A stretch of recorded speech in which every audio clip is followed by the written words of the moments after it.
You are not bad at decluttering. You've just never been taught how to understand what I call your clutters, your specific clutter language. You've been doing what I call treating the symptom, not the root. Decision fatigue, it is a real thing, but it also is beatable. And as humans, we defend what we are not ready to release. And that's okay. Just notice it. That discomfort, that isn't bad. That's actually information. These clutter languages, they are not flaws. They are coping strategies. Well, hey friend, welcome today. I am so excited that you are here. So if you're new here, I am Jennifer Roskamp, and I help women, specifically midlife women, stop feeling stuck in survival mode and start actually living their lives with clarity and confidence and peace. Today, we're kicking off the beginning of something that I've been working on for a while now. And it's something that's helped thousands of women finally understand why clutter feels so impossible to deal with. Here's what I want you to know right up front. You are not bad at decluttering. You've just never been taught how to understand what I call your clutters, your specific clutter language.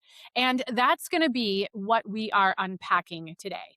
You're going to learn why it's hard for you to move the needle forward, why it keeps coming back, and why it really doesn't have nearly as much to do with you as you think. So with that, let's jump in.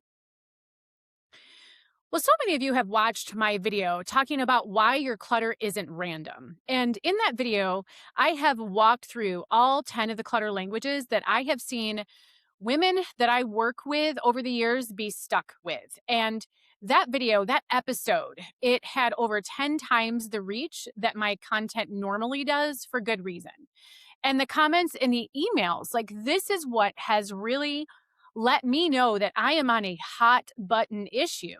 It's women saying things like, I have never felt so seen, or I thought I was just lazy, or this is the first thing about clutter that I have heard that actually makes sense.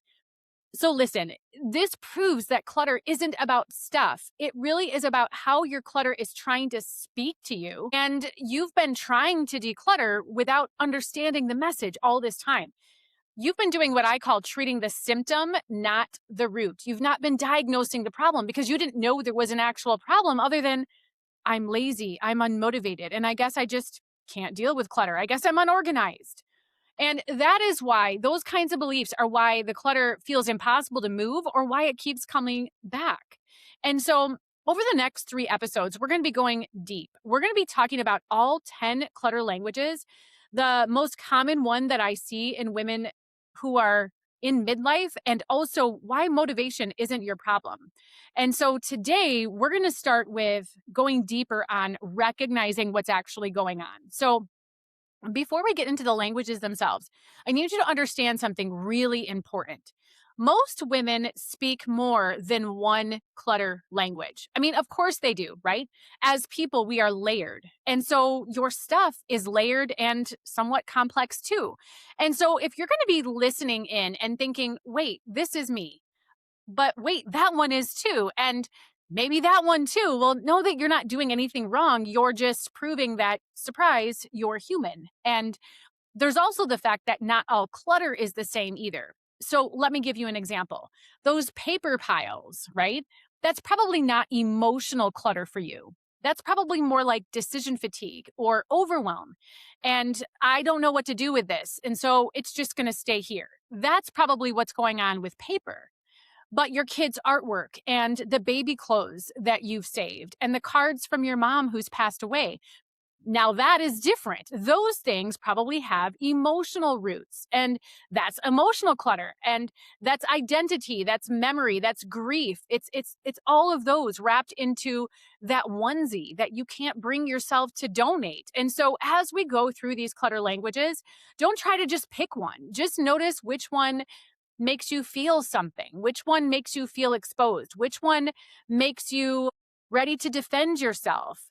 Which ones make you pretend that I didn't just name what I did? Which one are you pretending you could unhear? Because when you know and notice these kinds of things, that's where you will start to know that is one of my clutter languages. And that's what we're after because that's where the real work starts. So Let's walk through all 10 clutter languages, and I'm going to give you kind of this high level overview today because we're going to go deeper on some of these in the next couple of episodes. But I want you to start noticing patterns. I want you to start noticing where you can see yourself. So, clutter language number one is what I call the guilty keeper. This is when you hold on to things out of guilt, gifts you've never used, things from someone who's passed away, stuff that cost a lot of money. And so you would just feel guilty or wasteful letting it go. Know that the item itself isn't the issue. It's the story that you're telling yourself about what it means if you let it go. So you might say things like, if I get rid of this, I'm a bad daughter. Or if I donate this, that means I'm ungrateful. Or this was expensive, so I can't just throw it away. But here's the truth, keeping it all out of guilt, it's not serving you and it doesn't honor the other person either. So the second clutter language is overwhelmed avoider. You feel paralyzed by the sheer volume of stuff. You don't know where to start, so you don't start at all. You walk past the pile, you close the closet door, you tell yourself, I'll deal with it later, but we all know that later never comes because the overwhelm is still there. It's not going anywhere. And the thing is, you're not lazy, you're just overwhelmed. And no one ever taught you that a smart start is still a start. Well, hey there. Before we go any further, I want to give you something that will help this conversation actually make more sense. Because if clutter has been a struggle for you, it's probably not because you don't care, or because you don't try, or because you lack motivation. It's because you're clutter and you speak a specific clutter language, and no one ever taught you how to listen. I created a free resource called the Clutter Languages Guide, and it's not about organizing or decluttering faster. In fact, there's no step-by-step processes in it anywhere. It's about recognition. And as you read through it, you'll start to see why clutter shows up the way it does in your life and what it's holding, what it's protecting, and what it's been asking from you. You might recognize yourself in one language. You might see pieces of yourself in several. That's totally normal. This isn't some sort of test. There is no right answer or one right language, and you don't need to fix anything yet. Understanding comes before fixing. Fixing and momentum can come later. You can download the free guide at clutterlanguagesguide.com or using the link below. And I want you to approach it slowly. Don't take any action, but just notice what lands. What makes you say, oh, that's me? This will indicate your clutter language because when you understand the pattern, the shame can soften. And when the shame softens, then change becomes possible. So let's start there. So the third clutter language, this one is probably the one that I speak personally the loudest. That is the sentimental saver. And I think this is the one that I see in most midlife women. If you were to pin me down and say, which one of these do you see most frequently, it would be this one. And again, we're going to go deeper on this one in the next episode. But here's the short version of it. You hold on to baby clothes and childhood artwork and notes and cards and anything with emotional memories tied to them. And you tell yourself, if I throw this out, I'll lose the memory. But that's not true. The memory lives in you. It does not live in the box in your garage. The fourth clutter language is the all or nothing thinker. And this is when you don't start with the clutter because you think you have to do the whole house or the whole room or the whole box or nothing at all. Basically, you say, if I can't do it all, it's not worth doing and it will just frustrate me more. And so you procrastinate and you plan, you research, and you figure out what the best bins are, what the best method is, what the best time to work on it is. And after all that researching that takes you around and around and around, surprisingly, you don't ever start because you're waiting for perfect, and perfect never shows up. The fifth clutter language is the fantasy future planner. Well, what does this mean? This is when you're keeping things for that someday version of your life, the craft supplies, the clothes for a smaller body, the books that you're going to read when you have more time. And every time you look at that stuff, it whispers the same lie. You're not enough as you are. And so you keep it because you want to be better. We all do. We all want to do better and be better. This is a very noble reason for keeping things. The sixth clutter language is the bargain hoarder. You can't resist a deal. You now know that your home is full of unused, discounted purchases. but it's hard to think about parting with them. You say things like, but it was on sale, or I might need it later. Here's the thing, a bargain or something you might use later, it's not a blessing if it becomes a burden. In reality, you paid for it once. Don't keep paying for it with your space and your stress and your peace. The seventh clutter language is the hidden piler. You toss everything in drawers and closets or in corners just to make it disappear from sight. Out of sight, out of mind. I'll get to it later. But hidden messes still create mental weight. Clean looking does not equal clutter free, and you deserve better than shoving and hoping for the best. The eighth clutter language is the indecisive overthinker. This is you if you get stuck trying to decide what to do with every little item, so you just don't. What if I make the wrong choice? What if I regret it? But here's what I need you to hear. Not deciding is still a decision. Not deciding is still a decision, and it's keeping you stuck. Decision fatigue, it is a real thing, but it also is beatable. You can overcome it, but you have to start trusting yourself to be able to make the right decisions. I often say that clutter is just a pile of unmade decisions. And so if this resonates with you, you'll want to stick around because we're talking the realities of clutter all year here, all year in 2026. There will be no shortage of episodes for you to learn more about clutter. All right. The ninth clutter language is the aspiring perfectionist. You don't start because you're trying to figure out the best way, the right container, the perfect system. I'll wait until I have time to do it right. But we all know, and you need to know that done is better than perfect, and you can always improve later. Clarity does not come from thinking and overthinking. It comes from doing. And then we have the resentful reluctant. You feel stuck in dealing with clutter because it's not even yours. It's your kids, it's your partners, it's your extended family members. Why am I the only one who cares about this? You're tired, you're resentful, and you feel like no one helps. But here's the shift. You don't have to fix everything for everyone. You are allowed to set boundaries. You're allowed to lead by example, and you're allowed to focus on your spaces too. All right. Well, now that you've heard all 10, I want you to just pause for a second. Not literally, of course, keep listening, but mentally. Just take a breath and ask yourself these 3 questions and answer them, okay? Which one made you feel exposed, right? And it could be more than one. Like, which one made you think, oh man, she is talking about me? Not in a shame yourself sort of way, just in a recognition sort of way. This is going to be your primary language, or at least one of them. The second question, which one do you defend? And this is a big one. If you heard one of these and immediately thought, yeah, but it's different for me because that's the one. That is where your resistance lives. And as humans, we defend what we are not ready to release. And that's okay. Just notice it, right? The releasing will come later. But which one are you ready to defend? Which one would you say, yeah, okay, but it's different for me because whatever it is, right? The third question, which one did you want to pretend I didn't just name because you know it is you? Maybe it's the one that you just mind. Maybe it's the one that you've been avoiding for years. That discomfort, that isn't bad. That's actually information. And here's what I want you to know. These clutter languages, they are not flaws. They are coping strategies. They explain your stuckness, not to excuse it, but to let you really to guide you out of it. You developed the patterns with your clutter using these patterns, and for good reason.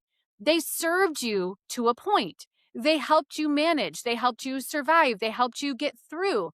But just because something helped you survive doesn't mean that it's helping you find joy and contentment. And that's what we're after now. We're not looking for just mere survival. We're looking for contentment and joy.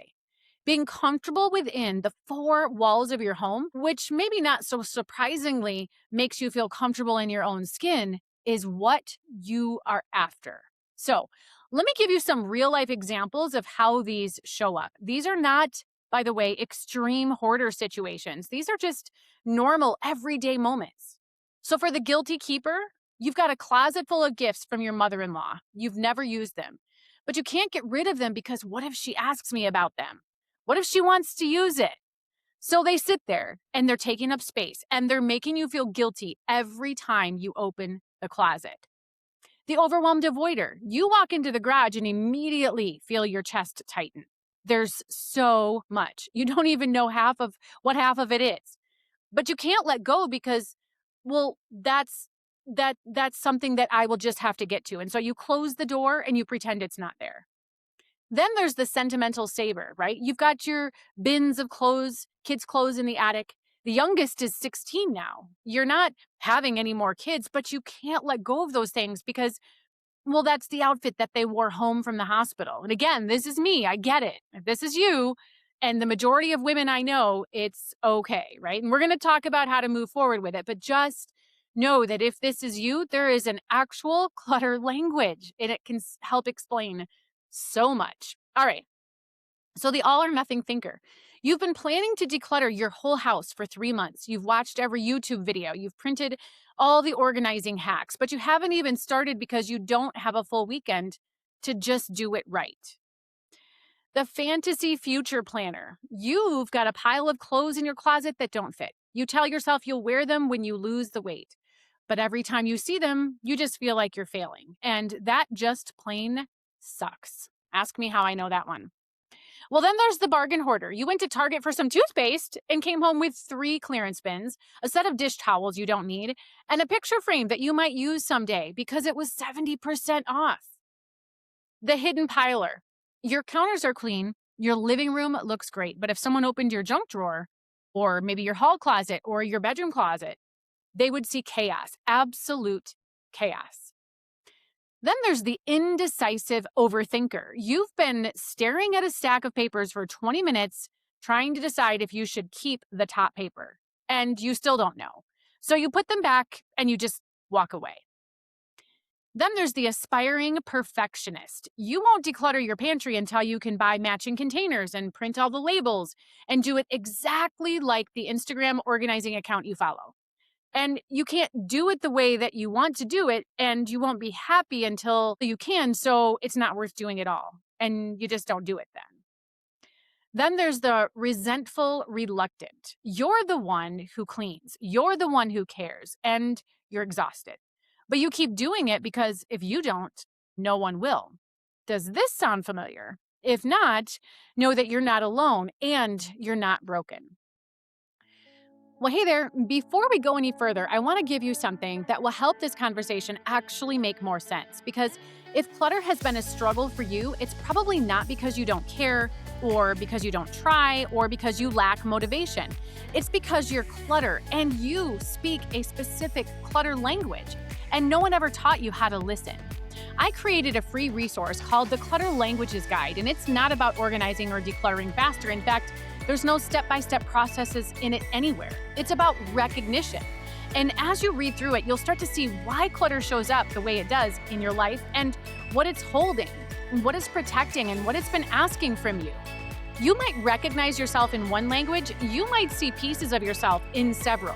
That's totally normal. This isn't some sort of test. There is no right answer or one right language, and you don't need to fix anything yet. Understanding comes before fixing. Fixing and momentum can come later. You can download the free guide at clutterlanguagesguide.com or using the link below. And I want you to approach it slowly. Don't take any action, but just notice what lands. What makes you say, oh, that's me? This will indicate your clutter language because when you understand the pattern, the shame can soften. And when the shame softens, then change becomes possible. So let's start there. So here's where I want to end this today before we, again, go deeper in a lot more videos about this, specifically the next 2. Your clutter language, it is not a character flaw. It is not proof that you are lazy or unmotivated or incapable of dealing with your clutter. It's a coping strategy. It is a pattern, a way that your brain has been trying to manage stress and emotion and decision fatigue. And now, after listening to this episode, now you can maybe start to name it. And when you can name it, well, that's when you can change it. But know that the change, it doesn't happen overnight, and it's not going to happen with a weekend reset.